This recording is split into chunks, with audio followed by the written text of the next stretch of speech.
आज रायपुर जिले के विकास कार्यों सहित राज्य सरकार की जो महत्वाकांक्षी योजनाएं हैं, आदरणीय मुख्यमंत्री जी की जो फ्लैगशिप प्रोग्राम है, उसके इम्प्लीमेंटेशन के बारे में संपूर्ण विभागों की आज समीक्षा करने के लिए समीक्षा बैठक रखी गई थी। जिले के सारे अफसरान मौजूद थे। हमारे रायपुर ज़िले में जो विकास के काम हो रहे हैं, जो हमारी योजनाएं हैं, राजीव गांधी किसान न्याय योजना, गोधन न्याय योजना, खेतिहर मजदूर कृषि भूमिहीन मजदूर न्याय योजना सहित अन्य योजनाओं में किस तरीके से काम चल रहा है, जल जीवन मिशन के अंतर्गत हम लोग किस तेज़ी से काम कर पा रहे हैं, और रायपुर शहर में और क्या क्या जो विकास के काम हो रहे हैं, रायपुर ज़िले में क्या क्या काम हो रहे हैं, उसकी विस्तृत समीक्षा की गई। नंबर 1। नंबर 2, आदरणीय मुख्यमंत्री श्री भूपेश बघेल जी ने सभी 90 विधानसभा क्षेत्रों में भेंट मुलाकात और दौरा का कार्यक्रम बनाया हुआ है। सौभाग्य से सरगुजा संभाग में अधिकांश विधानसभा क्षेत्रों में हो गया। आज बस्तर संभाग में आदरणीय मुख्यमंत्री जी का विजिट का दूसरा दिन है। आने वाले जून के महीने में रायपुर जिले का भी माननीय मुख्यमंत्री जी का कार्यक्रम बनेगा। उसके पूर्व भी उनके विजिट के पहले सारे कार्यों की समीक्षा हमने किया है, और हमें खुशी है कि रायपुर जिला प्रशासन और हमारे ज़िले के अधिकारियों ने बेहतर तरीके से काम करने का प्रयास किया है। आने वाले समय में इससे भी और बेहतर कैसे हो सकता है, उसके संदर्भ में हम लोगों ने दिशा निर्देश जारी किए। जिला समीक्षा के बैठक का एजेंडा ये नहीं था, लेकिन इस विषय पे आदरणीय मुख्यमंत्री जी ने निर्देश दिया हुआ है।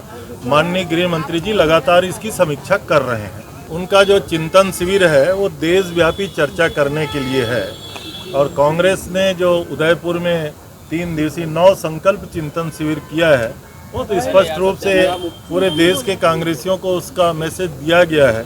अब भारतीय जनता पार्टी स्वयं सरकार में है, अब वो चिंता करेंगे कि रोज़ डीजल और पेट्रोल और रसोई गैस की कीमत क्यों बढ़ रही है। वो चिंता करेंगे कि किसानों को खाद की सप्लाई करने में मोदी सरकार असफल क्यों है। वो लगातार चिंता करेंगे कि महंगाई आसमान को क्यों छू रहा है। वो लगातार चिंता करेंगे कि आदरणीय प्रधानमंत्री जी ने अपने वायदे में कहा था, मैं देश नहीं बिकने दूंगा, और रोज़ देश के बड़े बड़े पब्लिक सेक्टर के कारखाने क्यों बेचे जा रहे हैं। अब नारा लगा रहे हैं कि देश नहीं बचने दूंगा। तो मैं ऐसा समझता हूं कि भारतीय जनता पार्टी इसमें चिंता करेगी। मुझे लगता है कि छत्तीसगढ़ के परिप्रेक्ष्य में अगर आपका ये प्रश्न है, तो छत्तीसगढ़ की जनता ने आदरणीय भूपेश जी के नेतृत्व को, और जो हम नारा लगाते हैं, छत्तीसगढ़ की जनता नारा लगाती है, भूपेश है तो भरोसा है, उसको कायम रखा है। सभी 4 उपचुनाव विधानसभाओं के भूपेश जी के नेतृत्व में हमने जीत हासिल की है। और जैसी खैरागढ़ की जीत हुई, पत्रकारों से चर्चा करते हुए आदरणीय मुख्यमंत्री जी से को टारगेट पूछा गया था, तो उन्होंने कहा 71 के बहुमत में है। तो आप समझ लीजिए हमारा टारगेट भी वही है, हमारी योजनाएं भी वही हैं। अब भाजपा लगातार चिंतन कर रही है, उनके राष्ट्रीय नेतृत्व की चिंता है, पर मैं नहीं समझ पा रहा हूं कि भाजपा का स्थानीय नेतृत्व अंतर विरोधों से उबर पा रहा है। एथेनॉल कंपनियों के द्वारा, और जो छत्तीसगढ़ में बायोफ्यूल बनाने का जो हम लोगों ने MOU किया है, परमिशन तो मिल रहा है, लेकिन छत्तीसगढ़ की जो सबसे बड़ी आवश्यकता है, राइस बेस्ड बायोफ्यूल बनाने का हम लोगों ने केंद्र सरकार से अनुमति मांगी हुई है। हम उम्मीद करते हैं, आदरणीय गडकरी साहब जब छत्तीसगढ़ आए थे तो उन्होंने कहा था कि किसान अब अन्नदाता ही नहीं ऊर्जादाता बनेंगे, तब भी हमको उम्मीद कायम थी। अभी भी हमें उम्मीदें हैं। हमने तो 12 MOU किया हुआ है, केंद्र सरकार हमको अनुमति दे दे, लेकिन रोकती क्यों है, ये बड़ा प्रश्न चिन्ह है।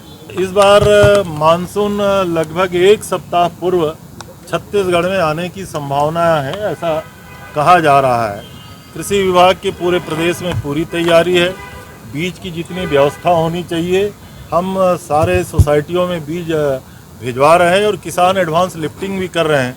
हमारा जो लोन डिसबर्समेंट का जो प्लान है, पिछले साल की तुलना में इस साल भी जो ऋण किसान को जो शॉर्ट टर्म लोन दिया जाता है, वो प्रायोरिटी से हम इस काम को कर रहे हैं। लोग आगे बढ़ के ले रहे हैं। फर्टिलाइज़र की हालांकि केंद्र सरकार का जो सप्लाई प्लान है, उसमें छत्तीसगढ़ को थोड़ी सी तकलीफ़ें हैं, उसके बावजूद भी हम फर्टिलाइज़र उपलब्ध करा रहे हैं। और सौभाग्य हमारा कि छत्तीसगढ़ में हमने जो गौठान योजना प्रारंभ की है गोधन न्याय मिशन के तहत, उसमें लगभग 16 लाख क्विंटल वर्मी कंपोस्ट हमारा किसानों के खेतों में जा रहा है। 5 से 6 लाख वर्मी कंपोस्ट अभी हमारे पास उपलब्ध है, जिसको हम प्राइमरी सोसाइटी के माध्यम से किसानों को दे रहे हैं। कुल मिलाकर आशा ये है कि खेती किसानी की पूरी तैयारी कृषि विभाग और राज्य शासन के द्वारा किया जा चुका है।